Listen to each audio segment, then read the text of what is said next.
Well, it's no surprise that the ISA has been the Olympic governing body for many years now, but guess what? We have the man who created everything, Fernando Aguerre. Congratulations, we're in Tahiti, my man. Paris 2024, is it everything you've expected so far? No, it's way more. It's way more than I was expecting. You know, you think about Tahiti, it's getting to Tahiti is difficult.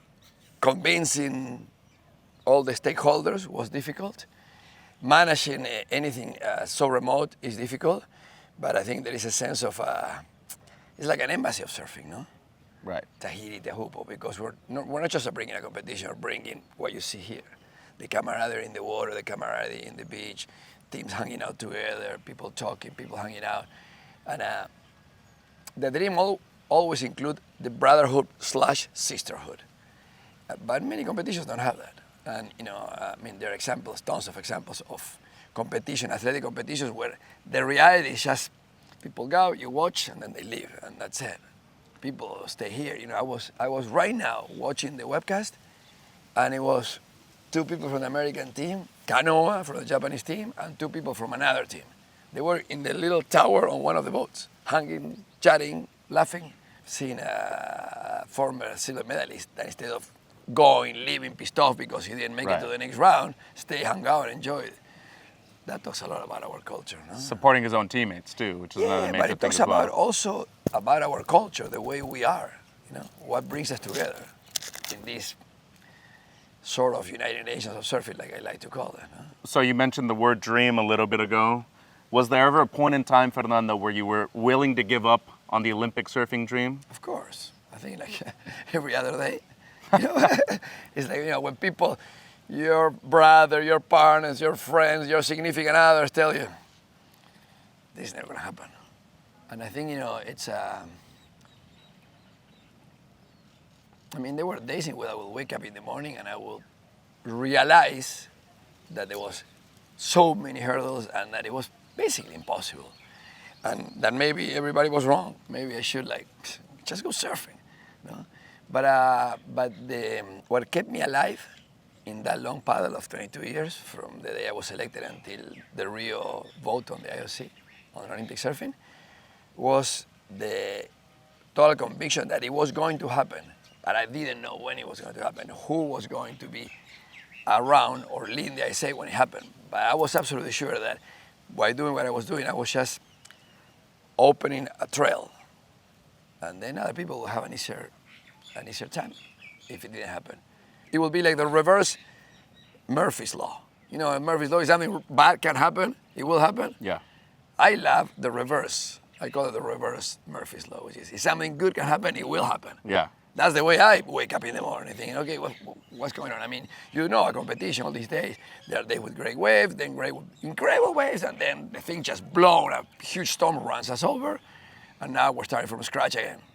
And if my mom always told me when I was growing up, you know, think about the worst that can happen. The worst that can happen to you, to a project, to an idea, whatever is the worst that can happen. Visualize that, accept that, prepare for that, and then anything that happens will be easier. Because, you know, that's the worst. Right. You just play on that field between, you know, the achievement and the worst. So once you accept that this could be a failure, then you can enjoy life and enjoy the process much more. So with that being said, you mentioned that there were a lot of dark days too. What's the thing you value the most in your life, Fernando? Peace of mind. Because if I have peace of mind, I can love, I can receive love, I can be sensitive to what happens in the world, I can be sensitive to anything. And if you lose the ability to accept the world coming into your heart, people live like that without that acceptance, right. Without that openness. If you open, you will open to bad things, but you will also be open to good things. And if you shut down the let's say the shutters in your window in your house, sure you won't have you will have darkness to sleep, but at one point you need to open up, because I was going to live in darkness. And I don't want to live in darkness. I think my most important feeling or drive is hope. I'm not the optimist. Thinks that everything is going to be good, no worry. we don't need to do anything, we don't need to put any effort, things are going to happen. I don't believe in that. I believe that, the pessimists think that everything is going to be bad, so we're not going to do anything. Why try if it's going to be bad?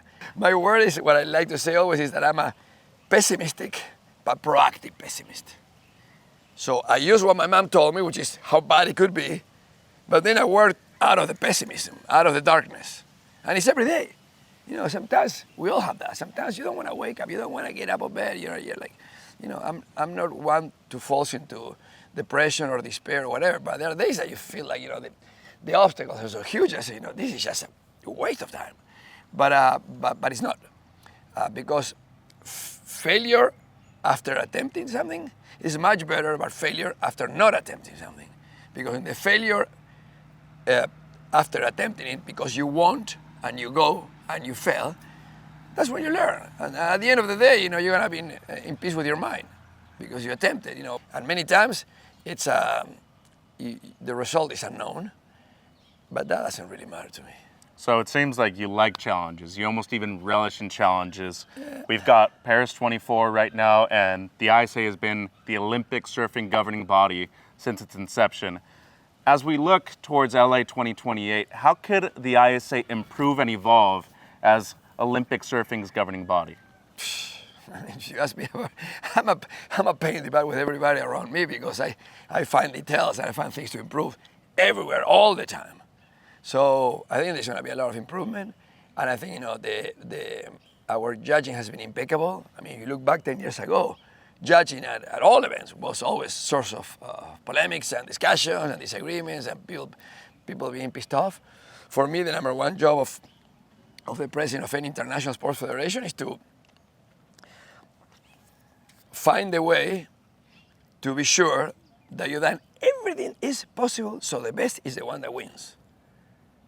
Because if the best is not the one that won, but it's somebody else, then there's a failure in the process. And in our process of our competition, it's much more complicated because we're evaluating an art form, a performance that includes some power surfing and control and difficulty on the waves and harsh situations in which you survive that inside the wave, inside the tube here. So it's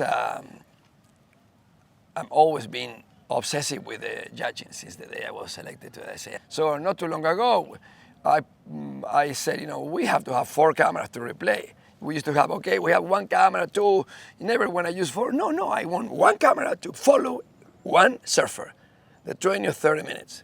And then there's always replay. And there's always benefit for the judges, and justice has better chances of being done. Yeah. So and that's what we're here. If we don't drive our process so the best wins, then we might as well go home. So changes, criticism, what are the main things that you like to change from this event here in Paris 24 heading into LA 28? Well, I think the best part about LA 2028, you are going to a cradle of surfing, but it's a big geographical area. Mm-hmm. Here we couldn't really open even the traffic to the whole of Tahiti to come here because there's no place to put the cars. So I think the biggest change in California is going to be that we're going to most likely have a Olympic surfing festival, which is what we wanted, what we had in Tokyo. It took me so, we have to convince the IOC, we have to convince Tokyo 2020. I mean, nobody wanted, and then, imagine I wanted Coca-Cola not to bring plastic bottles. And we got that, which was never going to happen. So this is a process, and I think that in the ultimate vision of how surfing will be presented in 2028, it will be an embassy of the beach/surf lifestyle. And that is, all the good, environmental things, humanitarian things, bring people that, we're talking about, parasurfing was not accepted for the games, for the Paralympic Games in 2028, much to my sadness and disappointment. But we're working right now to see if we can make a presentation of parasurfing during the Olympic Games. It's never been done because the Olympic Games and the Olympic Games are 2 different entities, and they are wide apart, and they are very protective of their turf. The Paralympics will not include non-parasurfers, and the Olympics will not include para-athletes. Guess what? We're already talking about that. I say, I couldn't get there, I couldn't get inside, but at least let me be in the lobby. Right. Let me be in the entrance of the hotel. The party's upstairs, but at least we're here, you know. So we get exposed. We expose this incredible community, which is the community of people that have different abilities, different functions of their bodies, for most, and they are showing us that there is a way, because the map again is not the territory. You know, they go in life in something. They say, oh, how is a guy without legs gonna be in the water surfing, or a guy that can barely move in a wheelchair be in the water? Well, they can. So what are we gonna be doing? By doing that, even if it's just a demonstration on one day, bringing hope. And if you bring hope, like one Costa Rican parasurfer once told me, there was a little panel discussion before the first parasurfing. It was called Adaptive Surfing Competition in La Jolla in 2015. And somebody asked him, what is your hope, or what do you hope to bring back to Costa Rica from this experience here? And he said, my hope is to bring hope back to my community in Costa Rica. So I kind of let inspiration like that, or inspiration like Alcino Neto Pirata, that says, you know, impossible is a word invented by lazy people. So I'm learning every day from all type of people, you know, from the most unexpected people that you talk to or you hang out with. There is wisdom everywhere. You just need to use a filter and pick up and put in your heart, put in your mind, and maybe you got a chance. Well, congratulations, thank you for your time, and best of luck, not only in Paris, also in LA 28. Yeah, hopefully the sharks won't take me. I'll be in LA. Adios.